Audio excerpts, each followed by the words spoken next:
Imagine trusting someone with everything, your safety, your future, even your life, then discovering that trust was a betrayal so deep it could kill. And what if the person you trusted did kill, but not in the way you expect? Because tonight, the man known as Warden will face a truth worse than murder. Before we dive deeper, let us know in the comments where you're watching from. We'd love to hear from you. And if you're new here, click the subscribe button so you never miss any of our upcoming videos. Prisons are built on routine. The clanging of steel doors, the echo of roll calls, and the shuffling of feet moving in line. Inside these walls, every sound carries a weight. For Warden Marcus Hayes, a man who had given nearly 3 decades of his life to the correctional system, those sounds were familiar, almost comforting. He believed in discipline, but he also believed in reform. To his staff, he was known as firm but fair. To inmates, he was often a figure of respect, sometimes even of quiet fear. Yet, on a late winter morning, when Hayes stopped at cell 214 for a routine inspection, something shifted. Inmate Grace Turner, a woman newly transferred from the prison's mental health unit, lifted her head, made eye contact, and greeted him softly. "Good morning, Warden." Simple words, spoken with calm composure, but enough to plant a seed of recognition that would not leave him. Grace Turner did not resemble the women Hayes had come to know through years of wardenship. Many inmates carried anger in their posture or desperation in their eyes. Grace was different, quiet, reserved, her movements measured, her eyes clear. Transferred only weeks earlier, she had a reputation among staff for compliance, for following rules without protest. But it wasn't her obedience that struck Hayes during that first encounter. It was her composure, her ability to carry herself with dignity in an environment designed to strip people of it. Later that afternoon, during advisory rounds, Hayes found himself lingering near the education wing where Grace was taking part in a prison workshop. When asked about her studies, she explained with poise that she was preparing a presentation on biopsychology. It wasn't rehearsed. She spoke with genuine thought. Hayes listened, longer than he normally would, and for reasons he didn't fully admit to himself. Hayes was a man of habits. His mornings began with black coffee, his evenings ended with paperwork in silence. But in the days following his first exchanges with Grace, he found himself carrying small tokens with him on his rounds.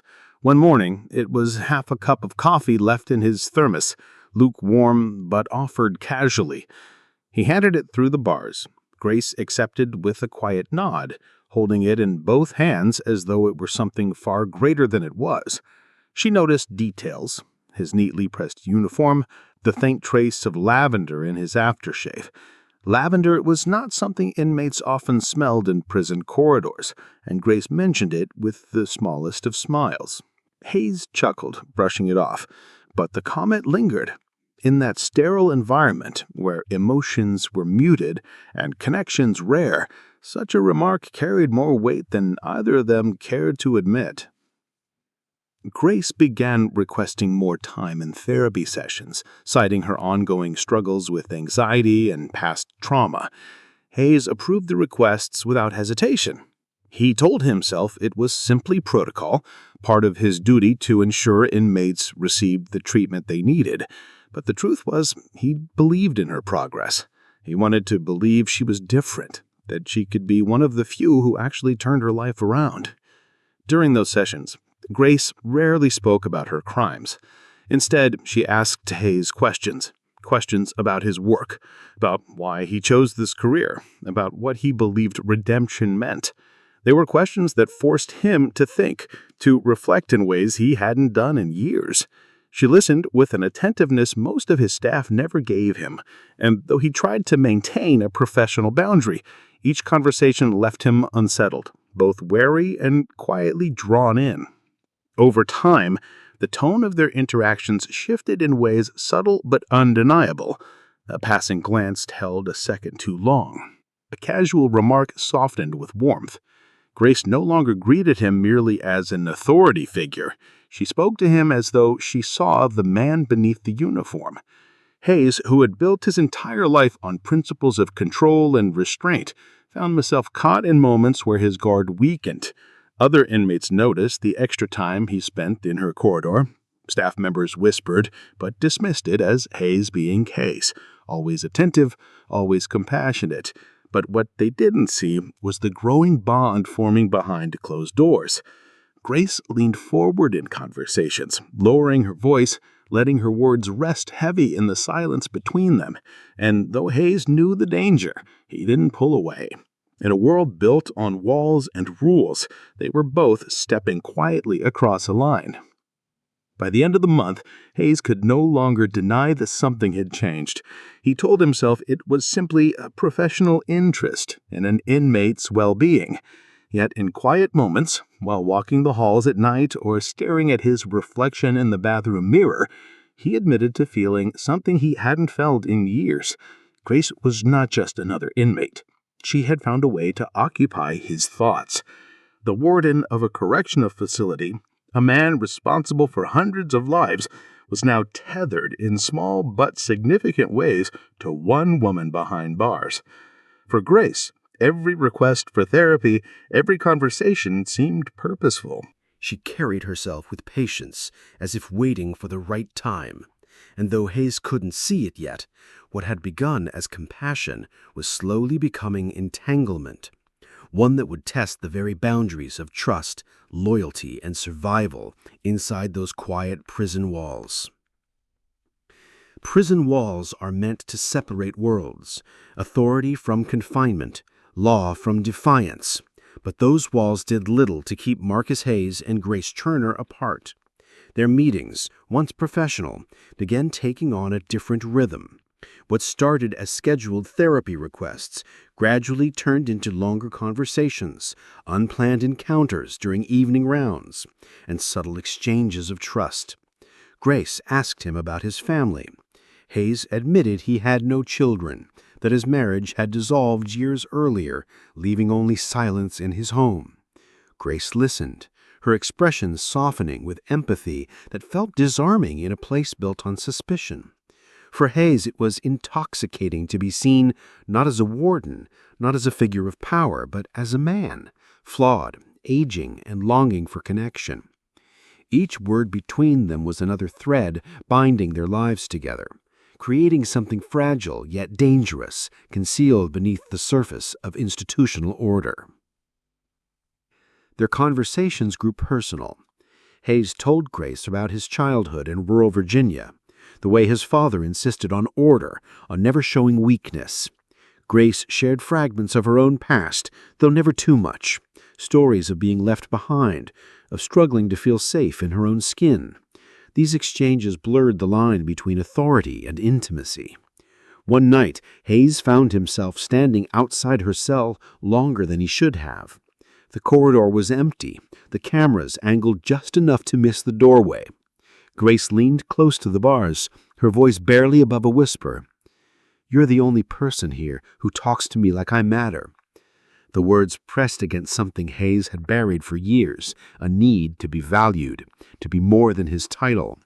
He knew it was wrong, yet in that silence the weight of rules seemed smaller than the pull of human connection. It began with gestures so subtle that they could be excused as kindness. Hayes arranged for Grace to receive extra time in the library. He allowed her to remain late in group sessions. When she asked for books outside the prison's catalog, he found a way to deliver them discreetly. Inmates noticed. A few whispered that Grace had the warden's favor, but gossip in prison was constant, often overlooked. For Grace, these favors were more than privileges. They were proof that her influence was growing. And with every act, Hayes convinced himself it was harmless. But the truth was different. Authority inside a prison thrives on distance. Once that distance is compromised, everything shifts. Behind closed doors, Grace thanked him with a glance, with a smile that lingered too long. Hayes, against every instinct honed by decades of discipline, accepted it. What began as compassion was slowly becoming something far riskier. One evening, during a routine inspection, Hayes unlocked the therapy room where Grace had been waiting. The air was heavy, filled with the faint scent of cleaning solution and the hum of fluorescent lights. She sat across from him, folding her hands neatly. "Why do you trust me?" she asked suddenly. The question startled him, cutting through the stillness. Hayes hesitated, then answered with honesty he rarely allowed himself. "Because you've given me no reason not to." Grace's expression shifted into something unreadable, a mix of gratitude and calculation. Their eyes locked, neither moving, as if both understood that an unspoken line had already been crossed. In that moment, the prison around them seemed to fade. There were no walls, no guards, no protocols. Just two people sharing a dangerous truth. They were no longer warden and inmate, but man and woman, teetering on the edge of something they couldn't control. Rumors began to stir among staff. A corrections officer reported seeing Hayes spend too much time near Grace's corridor. Another noticed that Grace's disciplinary record, once blemished, was suddenly spotless. Hayes dismissed the concerns with his usual calm authority, but beneath the surface, he felt the walls closing in. At night, he would sit alone at his desk staring at the glowing lamp, questioning how far he had already gone. Yet when he saw Grace the next day, all doubt dissolved. She would ask about his health, whether he had eaten, whether the stress of running the prison was too much. No inmate had ever spoken to him this way. Her concern felt intimate, disarming. What Hayes didn't see, what he couldn't admit, was how Grace's careful words were guiding him step by step into a bond that blurred not only boundaries, but judgment. A bond that was quietly tightening its grip. By now, Grace had become more than an inmate in Hayes's eyes. She was a confidant. He shared frustrations about bureaucratic policies, stories of staff disobedience, even memories of his failed marriage. These confessions were things he had never told colleagues, never admitted aloud. Grace listened with unwavering focus, her responses measured, always sympathetic. "You've given so much of your life to this place, but who gives back to you?" she murmured once. Hayes had no answer. The truth is, no one had. Not for years. That night, as he left the prison, the echo of her words stayed with him. The warden who prided himself on control was no longer steering his own path. Instead, he was being pulled into Grace's orbit, where trust and desire collided with consequences he could not yet see. The affair, though never openly acknowledged, had shifted into dangerous territory. Late-night sessions became routine. Hayes adjusted schedules so that Grace had moments away from other inmates, always under the guise of therapy or rehabilitation programs. Behind closed doors, their closeness deepened. Hayes convinced himself it was love, or at least something close enough to justify his actions. But Grace knew more than she shared. Long before arriving at this prison, she had been diagnosed with HIV. It was a truth she carried silently, never disclosed to the warden, never hinted at in their conversations. To her, it was both a burden and a weapon. One evening, after another long session, where Hayes admitted how lonely he had become, Grace leaned in and kissed him. It was brief, but enough to confirm that the line they'd crossed could never be undone. What Hayes believed was intimacy carried a hidden, irreversible cost. Weeks passed, and Hayes began to feel changes he couldn't explain. Fatigue weighed heavily on him more than usual. A fever lingered for days, then vanished only to return. At first, he dismissed it as stress, the result of overwork, sleepless nights, and the strain of carrying a secret that could end his career. But deep down, unease gnawed him. Grace noticed his symptoms and never spoke of them, only watching with that same calm, unreadable gaze. Hayes tried to ignore the discomfort, even though he continued seeing her, believing their bond was worth the risk. Yet whispers in the prison grew louder. Other inmates noticed Grace's special treatment. Staff began to question why the warden looked more tired each day. In a place where secrets never stay hidden for long, Hayes was trapped in a silent struggle, his body betraying him while his heart refused to let go. One afternoon, Hayes visited the prison infirmary, pretending his symptoms were nothing more than a seasonal illness. The nurse recommended rest, hydration, and further tests, but Hayes refused the tests. He couldn't risk any discovery that might tie back to Grace. Instead, he carried the weight of uncertainty alone. Meanwhile, Grace remained composed, even radiant, as if the secret she carried gave her power. She would ask Hayes subtle questions. "Do you ever think about what happens if people find out about us?" He dismissed them, assuring her he had everything under control, but the truth was unraveling. His health declined steadily, his authority questioned quietly by his staff. For Grace, every interaction seemed to pull him deeper into dependence on her, on their secret, on the fragile illusion that love inside prison walls could exist without consequence. In reality, each moment was tightening the noose around both of them. Suspicion became unavoidable. A correctional officer caught Hayes leaving a therapy room at an unusual hour. Another saw Grace being escorted too frequently without proper paperwork. The staff began whispering, not daring to confront the warden directly, but quietly documenting every unusual pattern. Hayes, once seen as untouchable, was now under invisible scrutiny. He told himself he was careful, yet his judgment was slipping. Late at night, alone in his office, he thought about Grace's words, her touch, the way she made him feel seen in a way no one else had. But now those thoughts were clouded with dread. Each cough, each wave of fatigue sent a chill through him. What if Grace was hiding something? What if their secret was not only professional ruin, but something far more permanent? For the first time, Hayes began to fear that his desire had not just compromised his career, it had endangered his life. The breaking point came when Hayes collapsed in his office during a late shift. Paramedics were called discreetly, and though he insisted it was exhaustion, the medical staff pushed for deeper evaluation. Lab tests revealed the unthinkable. Hayes had contracted HIV. He sat in stunned silence, staring at the paperwork, unable to process the reality. His mind raced through possibilities, but there was only one explanation: Grace, the woman who had listened to his secrets, who had given him comfort, who had become the center of his private world, had also been the source of his destruction. Yet even then, Hayes couldn't bring himself to confront her directly.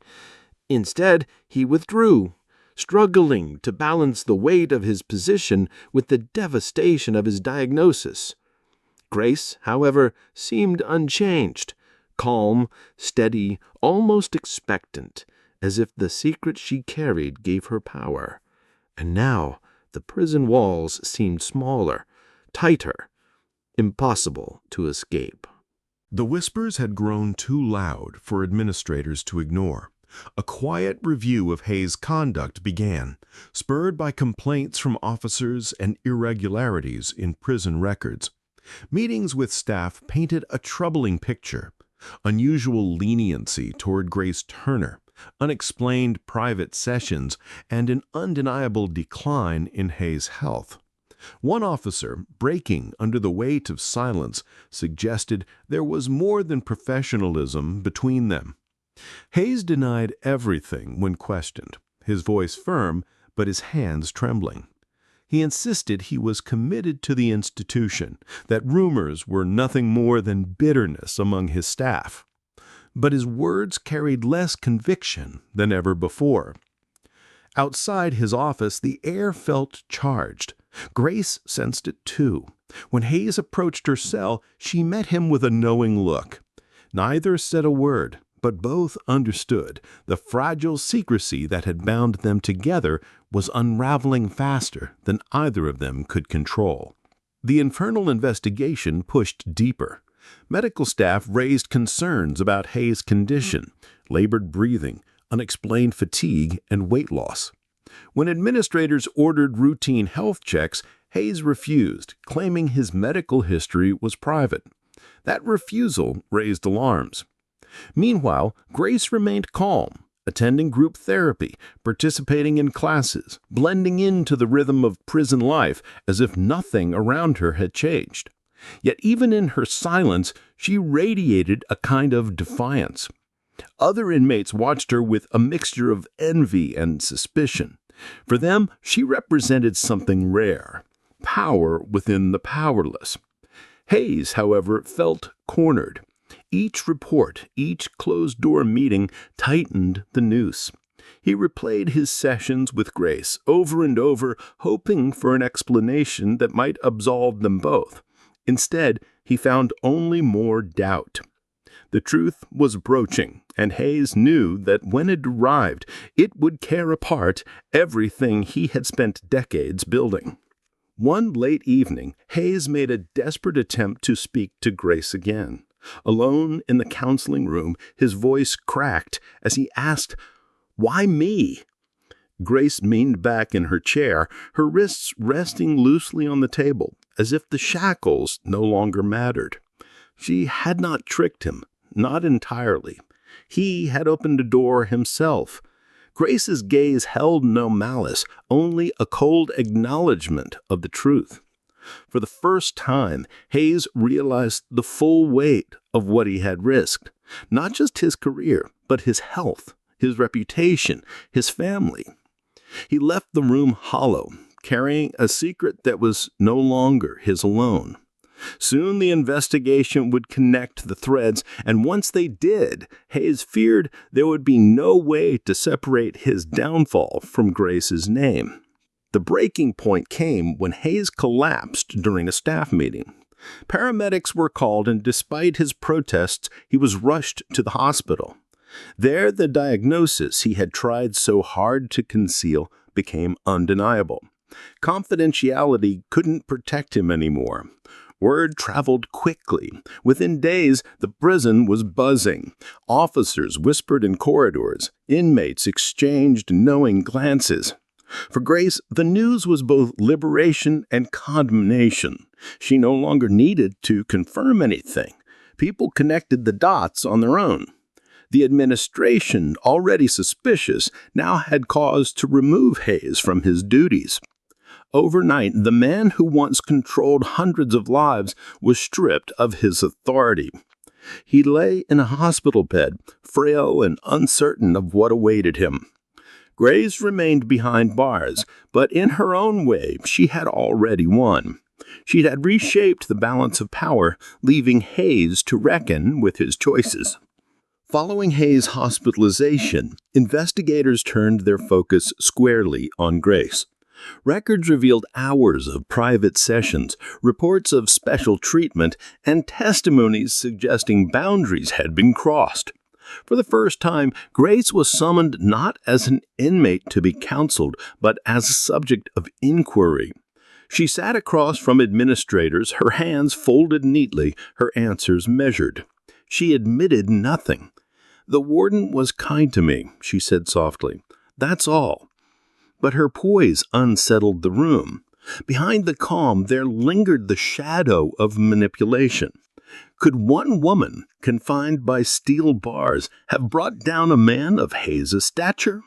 Or had Hayes' own weaknesses written the script all along? The question spread far beyond the prison. Local reporters picked up whispers on the scandal. Headlines began to circulate, and suddenly Grace Turner's name was known far outside the concrete walls she once could not escape. As the story reached the public, families of inmates demanded answers. Advocacy groups raised concerns about abuse of power, blurred lines, and the dangers of unchecked authority. Hayes, recovering but still frail, refused to speak publicly. His silence only fueled speculation. Grace, however, remained composed within the prison walls. Among the inmates, her reputation grew. Some saw her as reckless, others as a kind of tragic hero who had toppled a giant. But her newfound influence carried risks. Corrections officers, angry at Hayes's fall, treated her with visible hostility. She was moved between units, her privileges reduced. Grace seemed unfazed, but those who watched closely noticed she carried herself differently, more isolated, more withdrawn. For Hayes, every newspaper headline was a reminder of how far he had fallen. For Grace, every locked door reminded her that while she had reshaped her world, she had not escaped it. The tension reached a climax one night when Grace was found unresponsive in her cell. The discovery shocked both staff and inmates. Officers rushed her to the infirmary, but it was too late. Grace Turner, the quiet inmate who once walked the yard with an air of untouchable confidence, was gone. Her death was ruled sudden and unexplained at first, though whispers immediately filled the vacuum. Some said it was self-inflicted, that the weight of the scandal had crushed her. Others suspected retaliation, a silent act of vengeance carried out in the shadows of the prison. Official reports gave little clarity. What was certain, however, was that the story had ended with tragedy. The woman at the center of whispers, power, and scandal had left behind more questions than answers. And for Hayes, her death was both a release and a haunting reminder of what their bond had cost him. News of Grace's death spread quickly, igniting debates far beyond the prison. Commentators questioned whether she had been protected adequately, or if the administration had deliberately looked the other way. Advocacy groups demanded a deeper investigation, while families of inmates asked if this could happen to her, what protections did their loved ones have? Hayes, still weakened, received the news with a mixture of grief and grim inevitability. He once feared her power, yet in her death she seemed to hold it still. He wondered if she had chosen her own end, or if the system had silenced her to cover its own failings. Either way, her absence did not erase her shadow. Grace Turner's story had left a permanent scar on his life, on the institution, and on the conversation about vulnerability and power within the prison system. The truth no longer mattered. The impact was irreversible. In the end, the story of Grace Turner and Warden Hayes was not just about an affair or an illness. It was about trust, boundaries, and the fragile line between authority and vulnerability. A respected warden undone by his own choices, an inmate silenced by the weight of secrets she carried. Their paths crossed within walls meant to contain lives, but what spilled out reached far beyond steel bars. As viewers, we are left to ask ourselves, what happens when power shifts hands in places designed to strip it away? And what would you have done standing in their shoes? Before we end, let us know in the comments where you're watching from. We'd love to hear from you. And if you're new here, click the subscribe button so you never miss any of our upcoming videos. Thanks for watching. If you're new here, don't forget to subscribe for more stories like this one.